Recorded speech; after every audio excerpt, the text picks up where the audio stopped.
Volvimos, esto es Queso y Dulce hasta las 12 del mediodía y ya estamos con Martín Epstein, que ahí no lo soltábamos en el entretiempo, como quien dice, mientras escuchábamos a Jorge Drexler conversando con él, porque bueno, caos, dólares, tuco, confusión, tuco, nos estamos tirando con de todo y sin entender nada. Hola Martín, ¿cómo estás? Bien, ¿cómo andan ustedes? Bien, bien. Che, que nene, dolarización y confusión, desarrolle. Claro. Desarrolle. Bueno, lamentablemente estamos con la agenda corrida, ¿no? Estamos eso es muy importante lo que decís. Que en algún punto, digamos, nos hacen perder o desviar la atención de lo que deberíamos estar debatiendo en serio, que es cómo contener el problema inflacionario. Pero bueno, hay que dar el debate, sobre todo porque sin el debate te pasa la del meme que por ahí andaba circulando, de economía en memes, que es bueno, una cosa es cuando te dicen vamos a dolarizar, otra cosa es cuando te la explican y te cuentan que, bueno, la dolarización no es una gran idea que te va a resolver la vida. La primera cuestión a decir seriamente es, no hay muchos países en el mundo que hayan tomado la decisión de perder su propia moneda. Muy pocos países decidieron avanzar hacia un esquema de dolarización y como charlábamos recién, el caso de la economía más grande que tomó esa decisión es Ecuador. Ahora un rato vamos a... Pero pará, porque sí. A mí Milei me dijo, y lo dijo en todos los medios, que si dolarizás automáticamente se soluciona la inflación. Claro. Bueno, es relativo porque además estamos en un momento en el cual Estados Unidos tiene inflación, con lo cual es cierto, estamos hablando de otro rango, pero te atás a la inflación de otro país. Sí, o sea, dependés del Banco Central de Estados Unidos. Exactamente, y de la economía norteamericana. O sea, no es que hoy nuestra moneda no dependa del dólar en cierta medida, pero no es que mágicamente tu sueldo va a valer en dólares. Ah, ¿no? Ni va a valer lo mismo. Y yo no entiendo que no. No es que tipo, si vos ganás 100.000 pesos, voy a ganar 100.000 dólares. No te darían los números. Si tuviésemos los dólares para dolarizar en ese nivel, estaríamos nadando en dólares, ¿sí? Claramente no ese es el escenario en el que estamos. Y esto es lo que no te dice la derecha que quiere, o que bate la idea de la dolarización. Es un argumento que se, digamos, vuelve a ponerse en agenda cada tanto cuando estás en una situación de inestabilidad o de crisis económica, ¿sí? Es la discusión que se dio en el contexto de la salida de la convertibilidad. Allá por el 2001 había sectores que decían que la solución a la crisis era dolarizar. Entre ellos estaba López Murphy, ¿sí? Que hoy medio anda jugando de callado con el tema de dolarización, pero que estaría de acuerdo en avanzar en ese sentido. Pero claramente lo primero que yo me animo a decir es ningún país que haya tenido un proyecto de desarrollo nacional, productivo, de expansión del mercado, de generación de mejores puestos de trabajo, lo hizo sin tener moneda. Ninguno. Ni en Europa, ni en Estados Unidos, en ningún país de Oriente Medio que haya avanzado en su economía, lo hicieron sin moneda. De hecho, como decía recién, el único país con un Producto Bruto comparable con la Argentina, que es Ecuador, Ecuador tiene un quinto del Producto Bruto argentino, con lo cual es una economía claramente de otra escala. Sí. Y aún así es una economía que está padeciendo el hecho de no tener moneda propia. Ahora, ¿Cuándo es que dolarizó Ecuador? ¿En qué año fue? Ecuador por los 2000. Como en el 2000. El 2000. El contexto, fue el contexto similar o el mismo año, un año después de la crisis económica en Argentina. Fue un año en el cual todas las economías latinoamericanas fueron arrastradas por la misma inercia de la crisis que nos pegó a nosotros. Ecuador en ese momento toma la decisión de dolarizar. Dolarizar tiene un primer componente más, digamos, más simbólico, si quieren, que es que perdés soberanía monetaria. ¿Sí? No tenés capacidad de incidir sobre tu economía nacional. Y quedás atado o atada a lo que ocurra en otro país sobre el cual no podés opinar. ¿Sí? Porque si Estados Unidos decide endurecer la tasa de interés y esto significa que se encarece el costo del dinero, esto se te va a traducir a tu economía.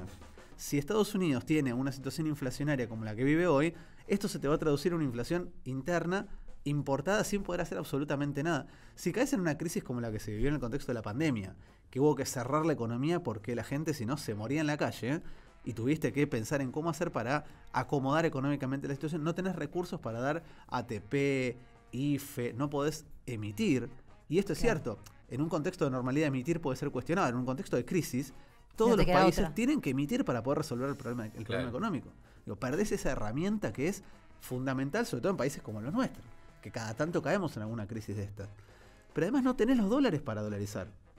Ese punto me interesa. A ver. Lo que hablábamos, de hecho, en la columna pasada, bueno, creo que en las dos columnas salió que uno de los problemas es que no hay dólares. Claro, no hay dólares. Básicamente. O sea, y esto es lo que nadie le pregunta a estos liberales que ya de tan a la derecha ya casi se cayeron del mapa, o no, eso es también lo preocupante. ¿Con qué dólares? ¿Con qué plata, che? Bueno, esa es la respuesta que no te pueden dar, porque... A ver, lo decía Melconian en el método y coincido en algún punto con lo que decía. Digo, efectivamente vos estás proponiendo un esquema de dolarización no teniendo dólares. Y entonces es como decía, invitarte a comer fideos sin tener fideos. O sea, ¿cuál es el chiste de dolarizar si no tenés dólares? Y si eventualmente lo que vos necesitas son dólares para dolarizar y asumís que te los van a prestar, ¿para qué te vas a dolarizar si ya conseguiste los dólares que hoy son lo que genera presión sobre los tipos de cambio financieros? La cuenta que hace Milei sugiere que hace falta un préstamo por 30.000 millones de dólares. ¿Que quién se lo va a dar? 2/3 de lo que nos prestó el Fondo Monetario, para que hagamos una idea. 2/3 de lo que nos prestó el Fondo, pero no para inversión, no para mejorar nuestra capacidad productiva, no para que la economía argentina florezca o para que se puedan importar más bienes intermedios y expandir la industria. No, para usar esa plata como dinero circulante. Digo, en un país al cual le faltan los dólares, usar los pocos dólares que tenés para reemplazar tu moneda es un absurdo. ¿Sí? Y además, este préstamo, ¿quién nos lo daría? Bueno, habría que ver quién te lo presta, a qué costo y cómo lo repagarías, porque esa es la otra cuestión.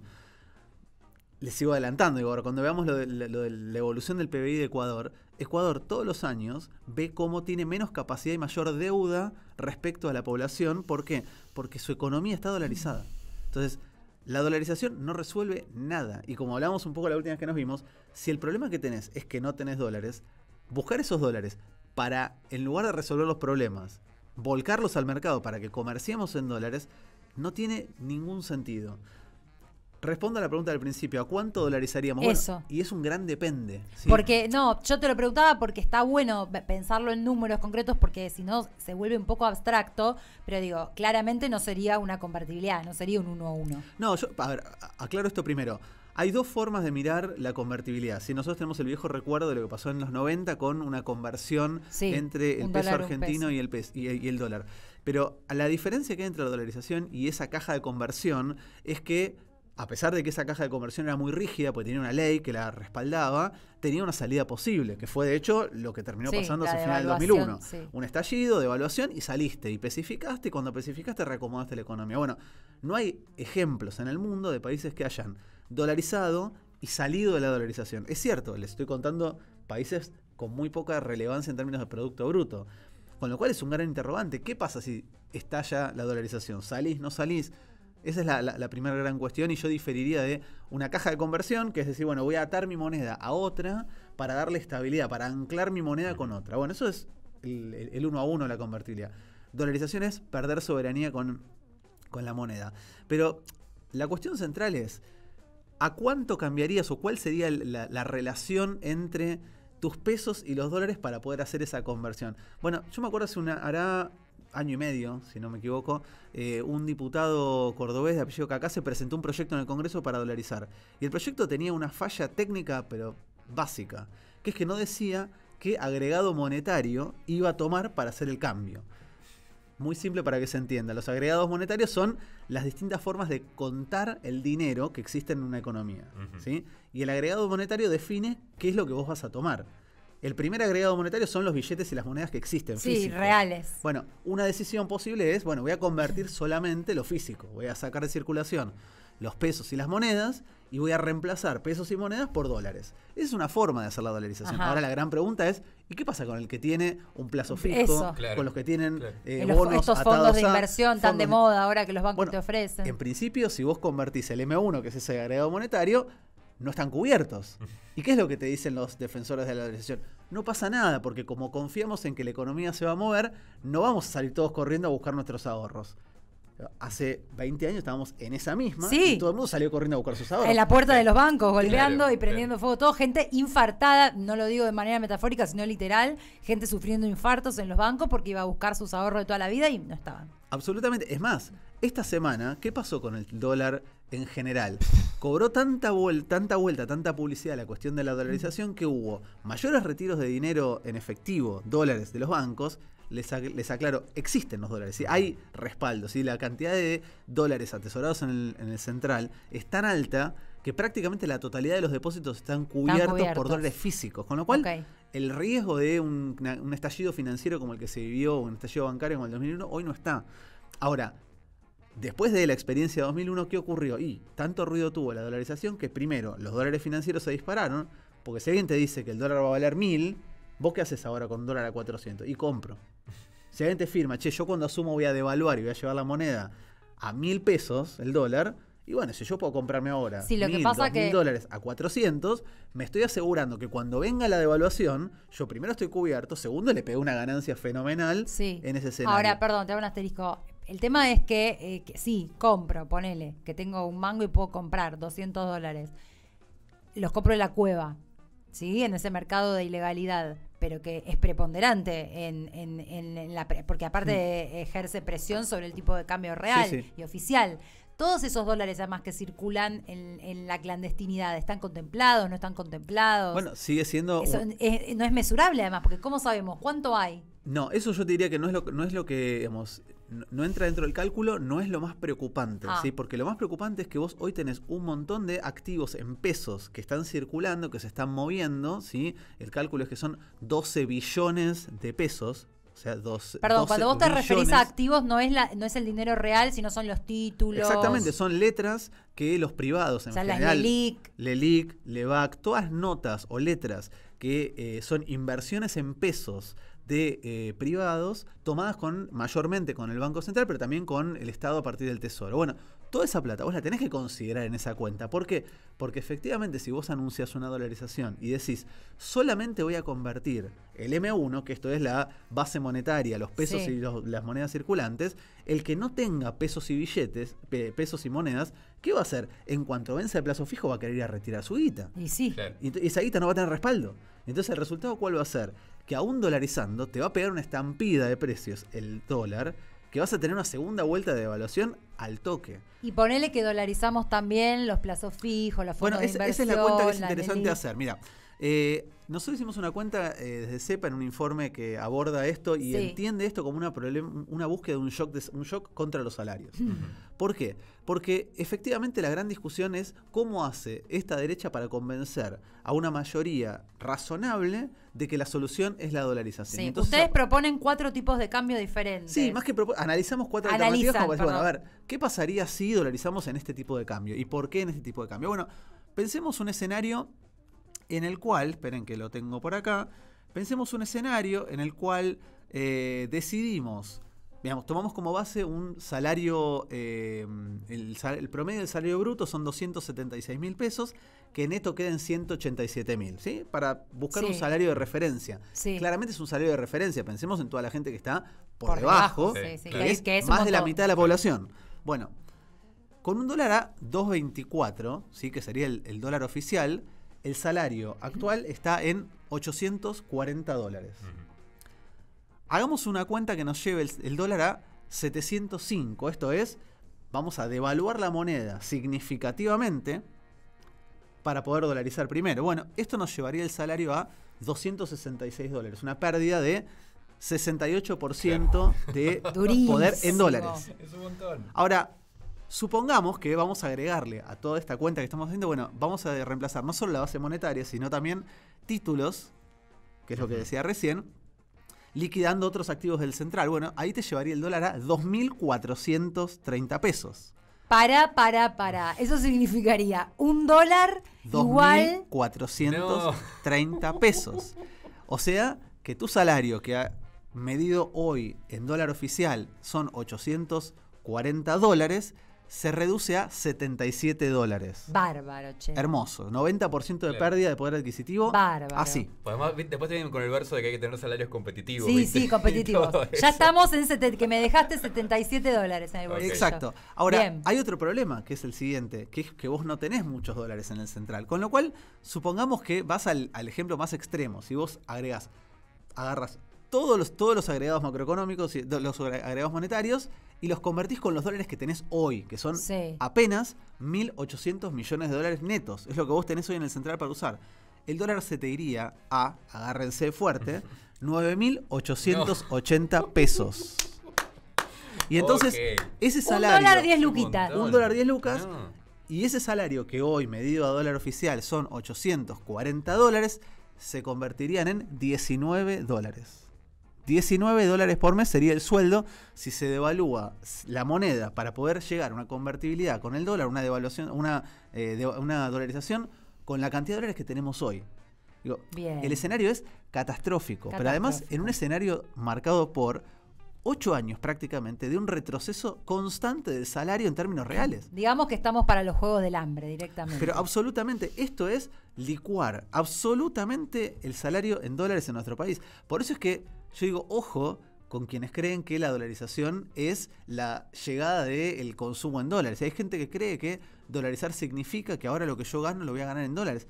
No. O sea, no es el 1 a 1 esto. No. Aparte, antes de que se diese el 1 a 1, Argentina vivió una estampida hiperinflacionaria fenomenal que reventó los salarios. Recién con esa estampida hiperinflacionaria se congelan la convertibilidad del 1 a 1. Espera, porque esto que decís es clave. Para hacer memoria, acá hay gente muy joven, pero hagamos memoria. En los 90, cuando llega Menem y por ley sacan la convertibilidad, primero había habido una fuerte estampida inflacionaria y por ende una fuerte devaluación. Por supuesto, y venías de la devaluación y de la hiper de Alfonsín. Claro, entonces ya tenías la moneda pulverizada, entonces con esa, digamos, sobre esa base hiciste la convertibilidad. Y un extra que no tenés hoy, primero, yo marcaría un signo de interrogación respecto a qué haría Milei en el eventual caso de dolarizar con los ahorros en dólares, ¿sí? Porque no nos olvidemos que el primer paso para la convertibilidad de Menem fue el Bonex. Y el plan Bonex fue ni más ni menos que quedarse con los depósitos en dólares y entregar papelitos de colores. Claro. Digo, en ese escenario yo diría, bueno, si vos vas a dolarizar y apenas tenés 1.800 millones de reservas y crees que lo que necesitas son, en principio, 30.000 para poder convertir con un tipo de cambio a 700, 800 pesos, bueno, a lo mejor si no consigue Milei los dólares prestados o regalados de otro lado, los va a terminar manoteando de algún lugar. Digo, y ese es el discurso que no te dice ni Milei ni Bullrich. O sea, se van a quedar... Eso lo dice, ¿sabes quién? Maslatón. Pero es que Maslatón, en eso, Maslatón es un liberal que, como decía recién de Melconian, digo, no se casa con cualquiera. No. Maslatón no puede sostener seriamente que es viable la dolarización porque sabe que es una burrada lo que están diciendo. Sí. No, llama la atención que incluso un par de liberales, como bueno decíamos, Maslatón, Melconian, y la misma Patricia Bullrich, dicen que la dolarización en estos términos no, o sea, en el contexto y la coyuntura que tenemos hoy, no es viable. Te hago una pregunta más, Martín, porque también hay algo de lo que no te hablan, pero que siempre los liberales y la derecha tienen siempre muy a mano, que es el tema de las privatizaciones. ¿No podrían apelar como recurso para obtener dólares a la privatización? Tipo, ¿qué pasa si te vendo todo? ¿Vendo YPF, vendo ARSAT, vendo Aerolíneas Argentinas? Bueno, yo creo que esa es la gran Porque discusión. es algo también que sucedió en los 90. Claro. Yo creo que la gran discusión que se viene viene por ahí, ¿sí? Bajo el precepto de que la única forma de bajar la inflación es haciendo algo con la moneda, ¿sí? Porque ya sea dolarizar o devaluar, pareciera que la única solución que propone la derecha es hay que ir por ese lado, por la cuestión monetaria.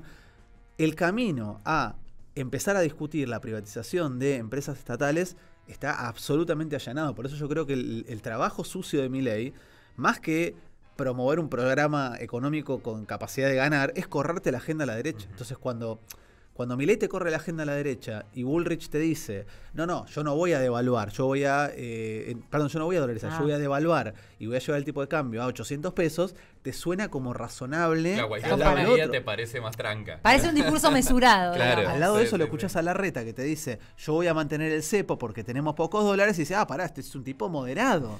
No son ni moderados ni mucho menos. Lo que pasa es que te corrieron la agenda tan a la derecha. Claro.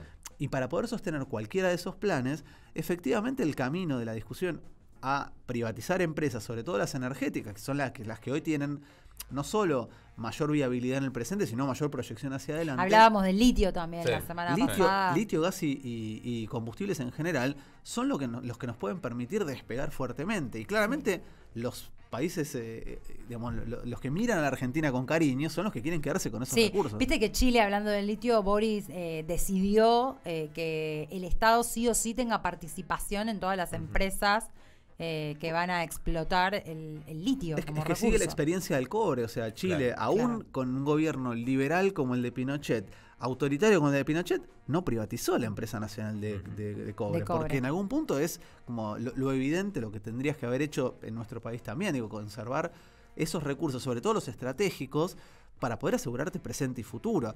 Hay un par de datos que son súper interesantes de cómo le pegó a los países que dolarizaron respecto al salario, por ejemplo, ¿sí? Y ahí había un gráfico en el informe que es el que compara la evolución del salario mínimo real en Argentina, Ecuador y El Salvador. A partir de 2013, 3, que es cuando Argentina rompe la convertibilidad y avanza un esquema de especificación, el salario real en la Argentina se dispara hacia arriba, mientras que en el caso de Ecuador y El Salvador se mantuvieron absolutamente chatos. ¿Qué quiere decir esto? La política de dolarización aplana salarios en términos reales, ¿sí?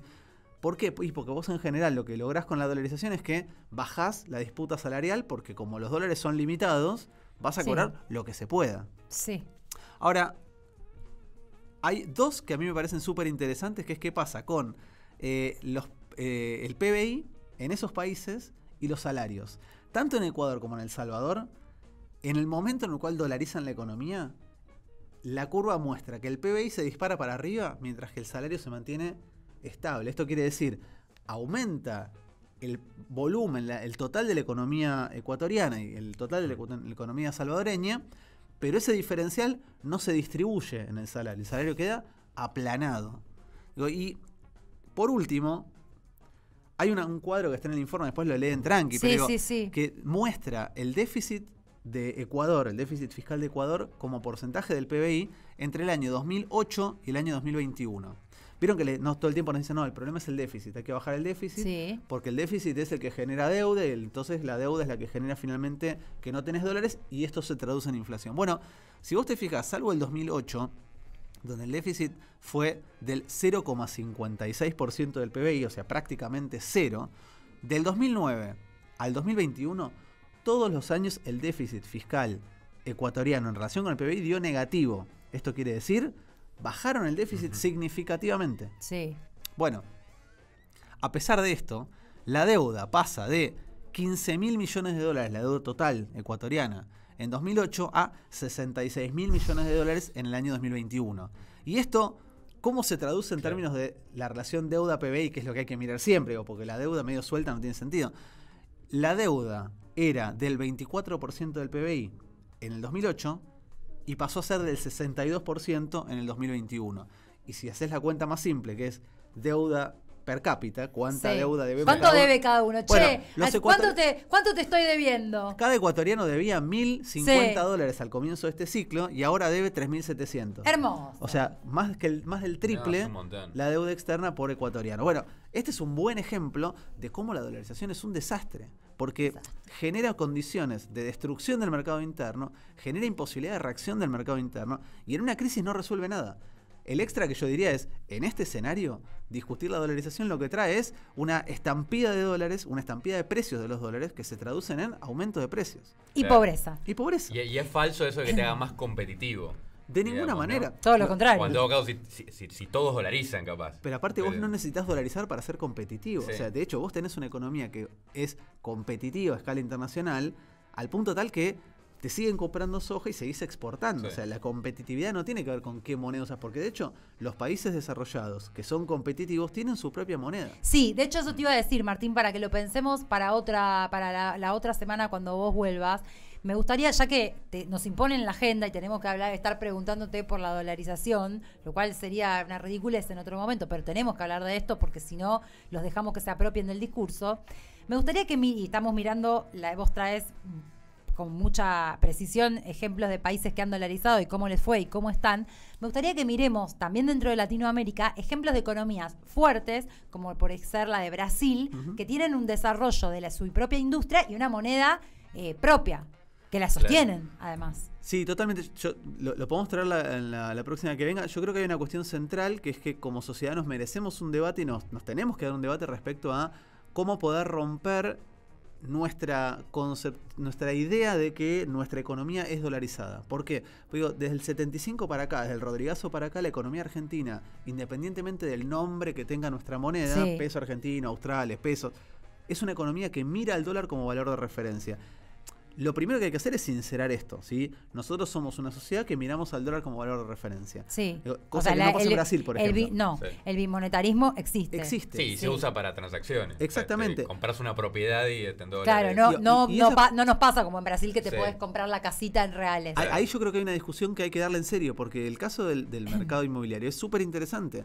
Argentina es un país en el cual el valor del metro cuadrado se cotiza en dólares, las propiedades se venden en dólares, pero la producción de la construcción es en se hace pesos. en pesos. Claro. Porque todos los insumos para fabricar una casa, un edificio, sí, los ladrillos te los compras en los pesos. compras en Argentina en pesos. Sí. Los salarios los pagás en pesos. Sí, claro. La maquinaria la pagás en pesos y en general subsidiada por distintos créditos de organismos públicos. Con lo cual, construir en pesos algo que está evaluado en dólares es un problema. Vos estás generando un problema constantemente. Y esto, si no se logra revertir, si no se logra discutir a fondo, va a generar escasez de dólares todo el tiempo. Bueno, todo es desolación. Sí. Bueno, pero ¿cuánto aprendimos, Euge, aprendimos en esta muchísimo. mañana? Martín Epstein acá en Que Soy Dulce, explicándonos por qué dólares, tuco, confusión, y por qué el dolarizar no es la salida. Martín, ¿dónde puede leer la gente si quiere leer este informe? Que, a ver, yo lo leí y lo pude entender, así que cualquiera lo puede entender. Sí, es bastante sencillo. Los informes de CEPA son accesibles. Si te interesa ahondar en estos temas, ¿dónde pueden encontrar el ¿Te agarré en el aire? No. Buscan en cualquiera de las redes, estamos como Centro CEPA, ¿sí? Es @CTROCEPA. Estamos en Twitter y en Instagram también. Yo por redes también comparto todos los informes. ¿Tus redes son? Es @Martín Epstein, todo junto. Y después les recomiendo, paso otro chivo, que sigan a Economía en Memes. Sí, esa cuenta es bárbara. Sí. Porque aparte lo que no entendés, con un meme lo entendés. Sí, total. Y ahí estamos como en Instagram como @Economía en Memes _. Pará, yo te quiero contar algo. Dale. La profesora de economía de la secundaria de mi hija les llevó el otro día memes de economía en memes. Genial. Está llegando a lugares espectaculares. Te estoy hablando de tercer año de la secundaria. Es espectacular lo que está generando. Es espectacular porque lo llevó la profe de economía de la secundaria y me dijo, nos trajo una cuenta de economía en memes. Y dije, espectacular. Genial. Gracias, Martín. Y nos ustedes. estamos reencontrando en 2 semanas. Dale. Y eso, a ver si podemos mirar alguna economía que dentro de Latinoamérica, porque bueno, hablar de Europa es fácil, claro. Pero estamos muy lejos.